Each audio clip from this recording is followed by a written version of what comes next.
नाम है मुस्कान, जो एस देवी से हमने प्यार किया और ब्याह करेंगे। लव स्टोरी ऐसा कहानी चालू करेंगे कि एक ही बार में 7 को बच्चा पैदा होगा।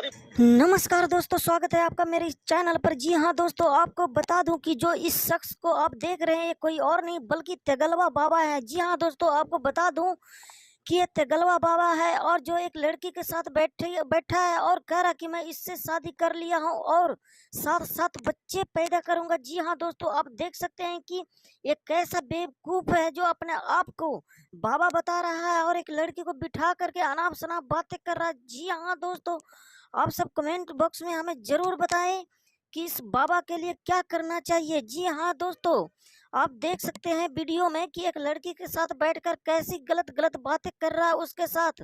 जी हाँ दोस्तों, अगर वीडियो अच्छा लगे तो चैनल को सब्सक्राइब कर देना, लाइक कर देना और इस वीडियो को दोस्तों ज्यादा से ज्यादा शेयर कर देना। मिलते हैं अगले वीडियो में, तब तक के लिए जय हिंद दोस्तों।